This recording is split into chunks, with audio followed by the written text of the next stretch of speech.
Hi guys, my name is V and welcome to my book nook. So in today's video, I'm going to be reading one-star reviews of some of my favorite books. I'm just gonna blindly search whatever comes to mind and just give you my reactions. As I read people hating on some of my favorite books, will there be tears shed? Probably. Because when I give a book one star, I don't think I've ever given a book one star. Hear me out, right? I'm always the kind of person that's like, a book is someone's hard-earned work. They put so much of themselves into it. You know, blood, sweat, and tears went into that, and to put that out there is such a brave thing. And that's why I think even if a book is not for me, it doesn't mean it's a bad book. So I would never give something 1 stars just because I didn't like it, because when I read a book, personally, I rate it on my reader experience and how much I enjoyed it. I'm not the type of person where I have this checklist in my head where you have to use this kind of language and you have to do this. And if I enjoy the book, it's a 4 or 5 star book. If I didn't enjoy it, I'm gonna give it a 2 or 3 star book. I think for the most part, there is an audience out there for every book, but a 1 star book. So to me, a 1 star review is as bad as you can get. It is, I want my money back, I want my time back, I want financial compensation for that suffering. It is as bad as you can get, and I don't take it lightly. So I'm going to be torturing myself a little bit and reading some of these 1 star reviews. See, the internet hates on things that I love. So get comfortable, grab a cup of coffee, and let's get started. I'm kind of nervous to read some of these reviews. I just feel like they're going to be so brutal, and the internet can be brutally honest. The first one, let's do The Ballad of Never After. I think in the Once Upon a Broken Heart trilogy, that book in specific was my favorite. The ending, the everything, the characters, that's probably one of my all-time favorite books. Okay. Why are these so funny? Okay. This one says, the book would have been much better if Evangeline had stayed as a stone statue. So, that's so painful. What do you mean? No, it would not have. Evangeline was such a great character. I know. How can you hate on her? She was just so nice. And she was such a refreshing character to read about. Okay, let's read another one. The only good thing this book did was remind me to dye my hair pink again. Oh my god, that's crazy. That is crazy. I am so baffled that this is classified as young adults. I have read picture books with more intense than this. That's crazy. I understand that maybe this book is not for everybody, but I wouldn't say that it has nothing. I mean, I think it offers so much, you know. I thoroughly enjoyed it, and the plot and the characters, and wow. I'm not taking these personally. I'm just okay, let's move on to another one. Let's just go to another one. Okay, let's do Crescent City, because I feel like that one, I think I can handle criticism on it better because I know there's some flaws in it. I personally choose to ignore them, but I know that they exist. Okay, so I'm doing the first Crescent City book because House of Earth and Blood was my favorite. I think from that entire trilogy, that one was a 5 star for me. The other two were close but not there. The third book was, don't get me started. This one's so funny. If you recently heard a guttural scream, a scream that shook you to your core because it was so filled with frustration, pain, and hatred, then you might have heard me screaming as I finally completed this agonizing book. That the book is really long. I mean, Crescent City is like 800 pages, but this one is so much worse. This was stupid, and now I hate myself. I mean, okay then. Whoever writes 1 star reviews, I will say that these are so funny. I give you guys props for that. Are you hurting my feelings a little bit? Yeah, but these are so funny. God blessed me with eyes and I abuse them. Look, I understand Crescent City is not everyone's favorite. Some people say it kind of reads like a reality TV show, except everybody is a fantasy character, you know. I understand that, but at the same time, I thought I liked it. Okay, let's look at another one for Crescent City. Reviews are literally 1 star and it just says no. That's it. That's the review. Why does this book have an average of 4.48 stars is beyond me. The entire novel, all 800 pages, yes, I somehow did read all of them. Read like the first draft of a mildly talented rookie teen author. There were so many things wrong with this book, and I can't forgive any of it regardless of the approximately a lot of criticisms here. I didn't. I enjoyed Crescent City. I thought that it was entertaining. The mystery element to the book was really good.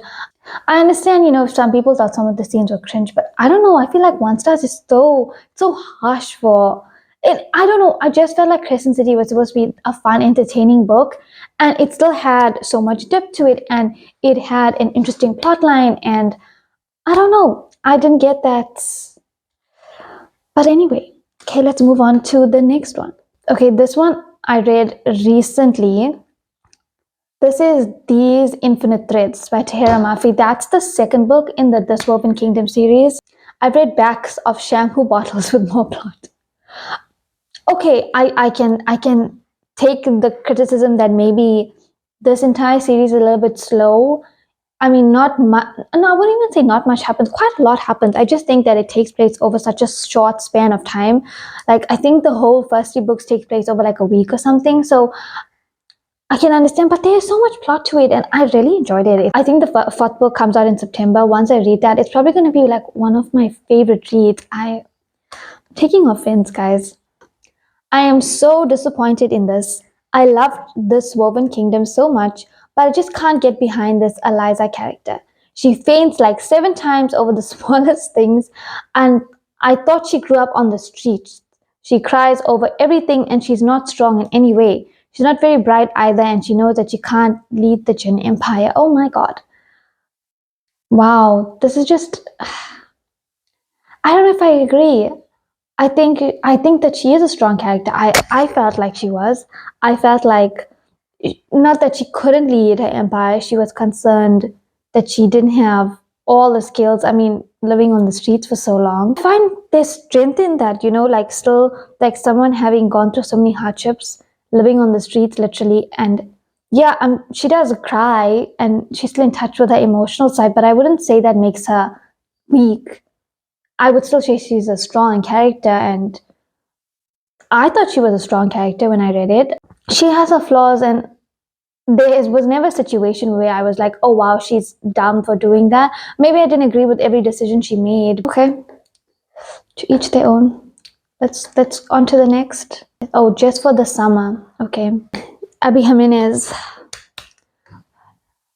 Abby Jimenez is like one of the only romance authors that I read books of, and this gonna hurt a little bit. I did Just for the Summer. That is not her newest one. That was the one that came out last year. Let's oh wow. These one-liners are so brutal. I think I hated this. Go girl, give us nothing. Not true. Abby Jimenez's books are there's something so special about them. I think as someone I read predominantly fantasy books. There's no argument about that. But that doesn't mean, and the only reason sometimes I stray away from romance books is sometimes they can be a bit predictable, right? But what I love so much about Abby Jimenez books is that she has so much, you like so emotionally connected to the characters, even though it's a romance book and like the focus is kind of on that, the characters still have so much substance to them and they go on their own personal journeys and there's always like deeper meanings behind everything. She touches on very important topics and the way she handles them I really appreciate. So no, I don't think she gave us nothing, but I mean, maybe, I don't know, I guess it's not for everyone. Okay, who would have thought that the viral TikTok book with a 4.46 average Goodreads rating and 300,000 reviews would be the worst book I've ever read in my entire life? Okay, no. I don't think Just for the Summer was that bad. I mean, sure, I'm sure there's some flaws in it, and when you like something, you ignore them, but I wouldn't say that it was the worst book ever. It was so bad, I wanted to give it 0, but that's not possible, so I gave it a 1. Okay, then.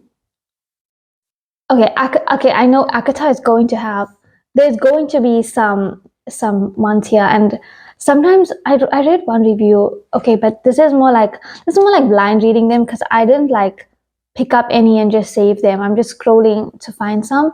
But I did remember reading one-star review and kind of did agree with some of it. So first of all, this is marked as high fantasy. You have got to be kidding me. I've skimmed through the entire book and still have no clue why it's so popular. A court of blah blah is okay, look, I can understand maybe the fantasy part. I think Akata in specific doesn't have as much. I wouldn't even say it's in a fantasy world, but I do think compared to some of the other fantasies out there, it is a little bit more focused on the romance. But I wouldn't, and I guess compared to other high fantasies, it's not really, it's more romantasy than high fantasy. I'll give that one a pass. So let's go for another one. I'm a second away from dosing myself in gasoline and lighting myself on fire just so I never have to look at this book again. I love the dramatics. This book is so bad, so bad, like I've never imagined that could be possible. Most of the stuff that happens in the first book is not important or has no relevance at all in this one. The plot, okay, I can kind of see that. I think so this is for A Court of Mist and Fury. I can kind of see that. I think that I won't say it has no relevance. It's just that the plot pivots. In the first book, you're dealing with one kind of a thing, and then it expands in the second book. But I can kind of see how the plot is convoluted. The characters are forced in a way that is totally wrong. Okay, I wouldn't say totally wrong. I think that the way the characters were introduced in the first book, they kind of grow and expand, and you like see them differently because you get to know them a little bit more than in the first book. But okay, I can see how maybe if you didn't like a character, some of them did, I wouldn't say changed, but you wouldn't have liked some of the things you found out like about a certain character in the first book. Maybe that's where the complaint comes from. Okay, no, I can't do more Akata ones. Akata, I do think there's some flaws and some of the terms used and some of the, like, compared to, so I'm reading Throne of Glass now. I'm on book 3 right now. So far I'm enjoying it so much, but I can see why people, when they compare Throne of Glass to Akata, it's kind of like Throne of Glass had so much substance to it, the plot line. I think I'm gonna end this video there. I honestly didn't expect to have such reactions to some of them. I mean, some of them are funny, but some of them are painful, man. So that's it for this week's video. I would love to do more, to read a couple more. I think it's so interesting sometimes to see other people's opinions of some of the books you read. I generally don't look at Goodreads reviews much. I think the most I do is, if there's a book I'm interested in, I will listen to a fellow booktuber's review on it, see whether it sounds like it's my kind of a book. Especially if they have similar taste to me, then I know I'm probably going to enjoy this. But I don't typically look at the negatives of books. I don't like to do that, go into a book with a negative perception. But this was interesting, I'll say the least, to see how other people felt about some of these books that I enjoyed so much. But I can't say I enjoyed it, but it was funny. And yeah, maybe I'll do a part 2 of this. I'm not sure. I have so many more books that I really enjoyed, and maybe we could see what people thought of it. But yeah, that's it for this week's video. Thank you guys so much for watching. I hope you enjoyed with me, and comment down below if you agree with some of these reviews, and I will see you guys soon.